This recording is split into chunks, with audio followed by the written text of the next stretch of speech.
Passover, that last feast he had with his disciples.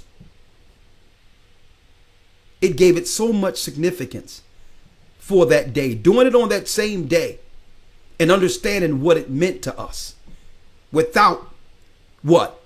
European slave imposition.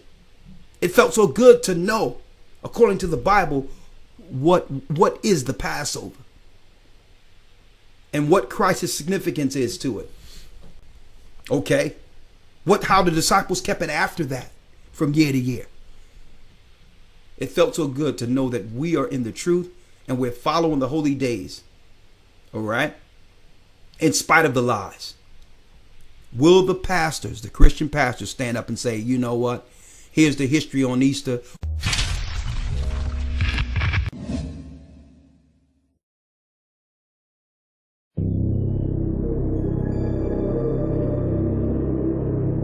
Around 2800 BC, there lived a hunter named Nimrod in Babylon, which was located between the Tigris and the Euphrates rivers. Whenever wild animals threatened the people, he protected them with his power.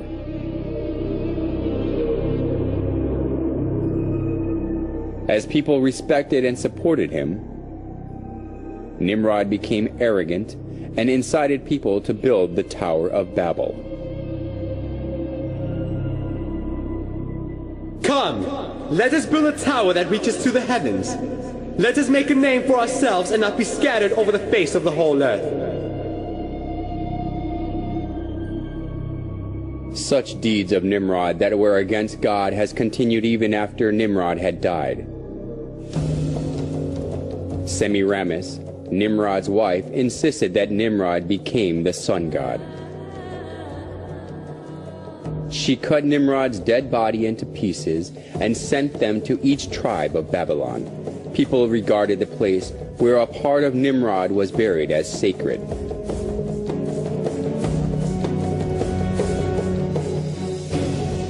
She also claimed that Nimrod was reincarnated as her son. The sun god Nimrod was reincarnated as my son Tammuz. He who believes and follows Tammuz follows Nimrod. As Semiramis ruled over Babylon in place of her young son Tammuz, she maneuvered people into worshiping her. Monuments of Semiramis carrying her child Tammuz in her arms were set up all over Babylon, along with various images symbolizing the sun god. The sun worship and the mother-child worship, which was a scheme devised by Semiramis, put down roots as a religion of Babylon.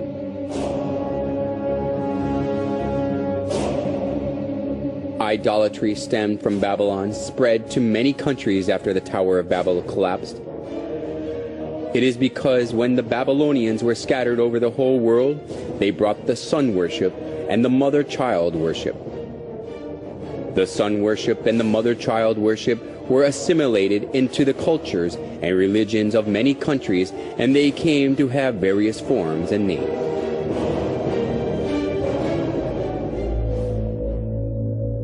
Nimrod, the sun god, was known as Mithra in Persia, Sol in Rome, Ra or Horus in Egypt, and Apollo in Greece.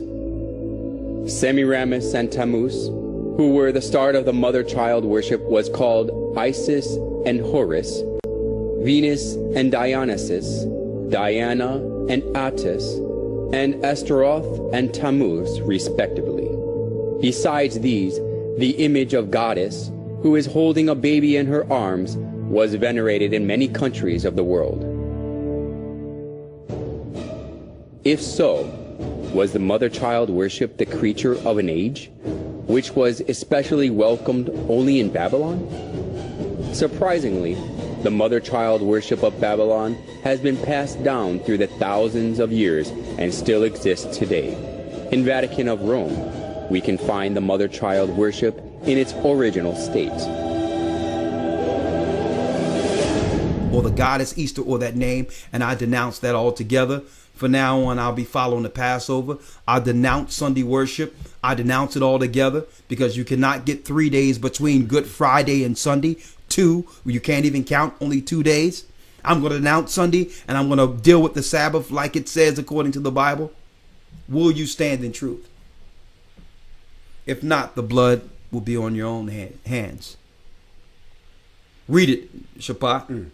The middle of verse 20. Yes. And I would not that ye should have fellowship with devils. And I would not that you should have fellowship with devils. You're playing a deadly spiritual game. Read. Verse 21. Come on. Ye cannot drink the cup of the Lord and the cup of devils. You can't make a union with light and darkness. You can't say I'm down with Christ, but I'm going to compromise the day he was given up for something that you know is pagan and evil. Now we know it was a compromise. Once our forefathers fell in 70 AD, the Romans took over, who were already pagan. So what did they do? They did a compromise to get the pagans to come over to Christianity. So they said, well, listen, you can keep your worship of the goddess Ashtoreth. You can keep that.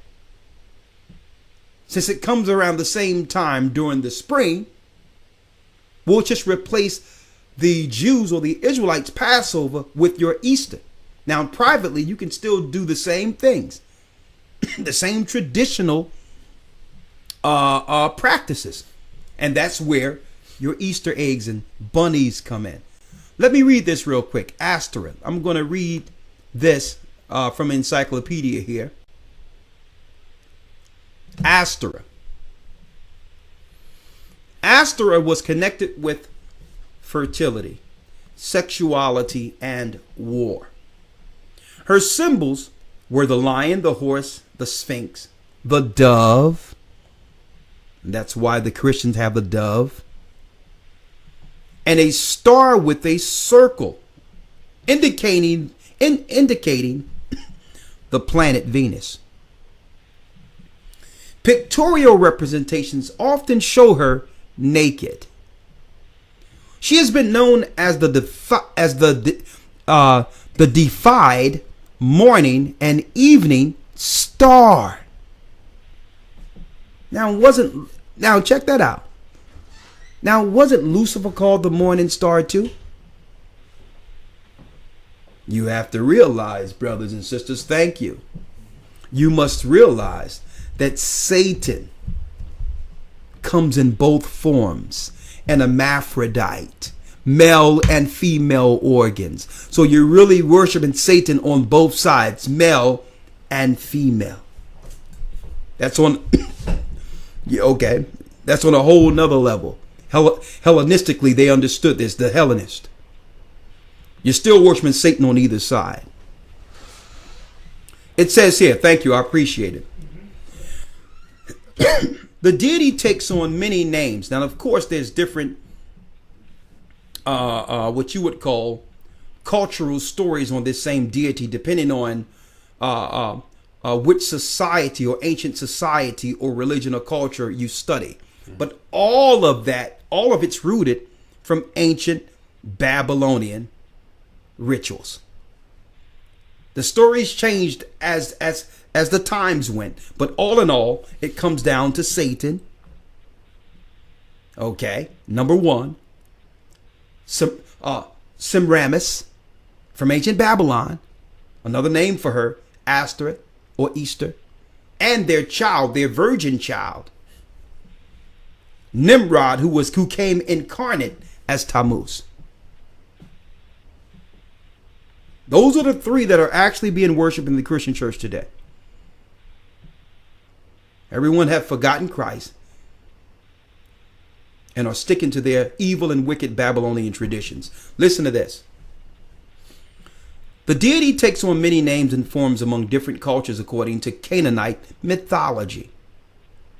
Oh yeah, by the way, the god of the Canaanites, his name was Yahweh.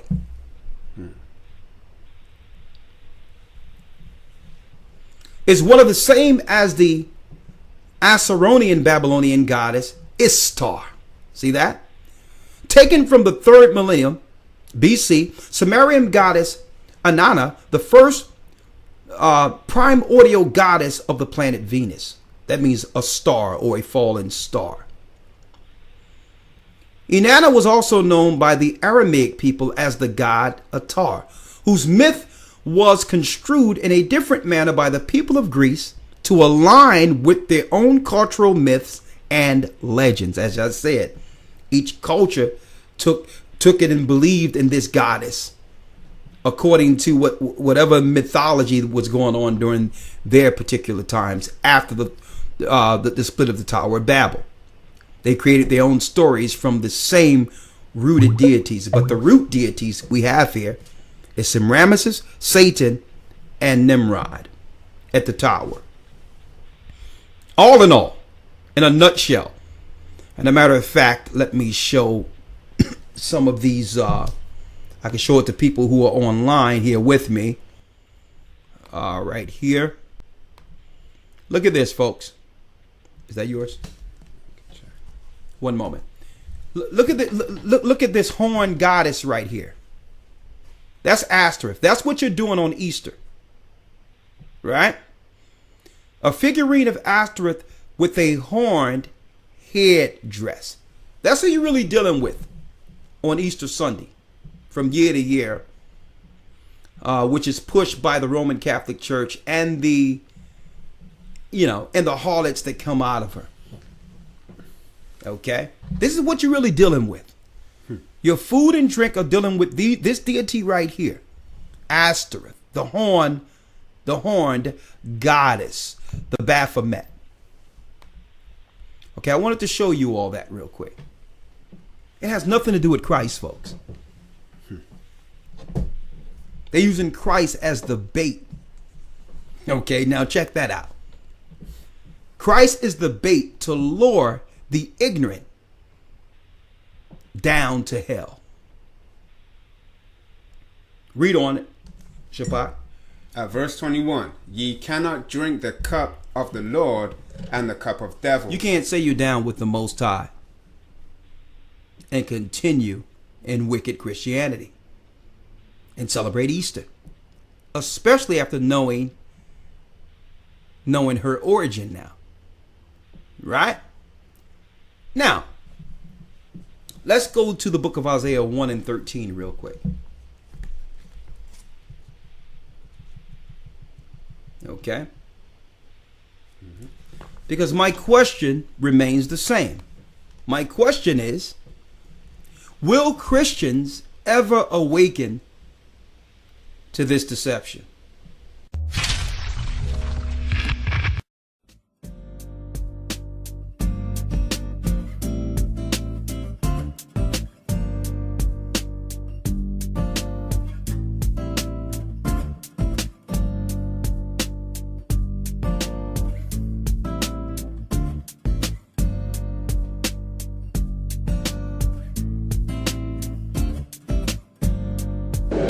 The day Jesus rose. Right, that's what the world celebrated, right? Yeah. I can't even like just say, so it's like Just something that we do. it's just something we do, you know. It's when Jesus came back, you know, when he came back from this 3-day stint. How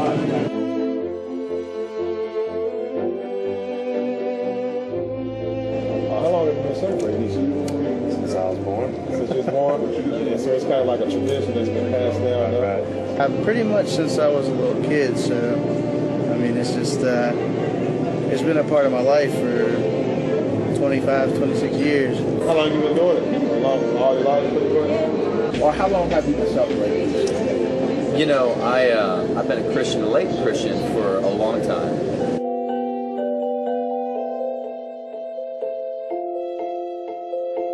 You want to know if there was a baby rose, why do they have a bunny and eggs? what is that symbolize? You know what? I don't know. Maybe you can tell me. I don't know. Well, let me ask you, do you know why people use a bunny rabbit and an egg to celebrate that day? Maybe you can help me out on that one.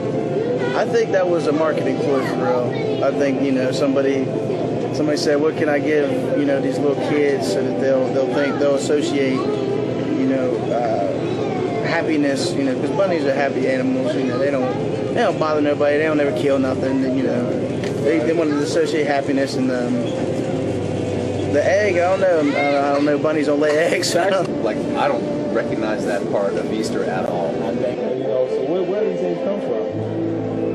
Family. They come from family, right? But you know if these things are found in the Bible? I mean, they could be. I want to say it is. They're not. They're not. They're not at all. These are actually pagan traditions that's been passed down to us.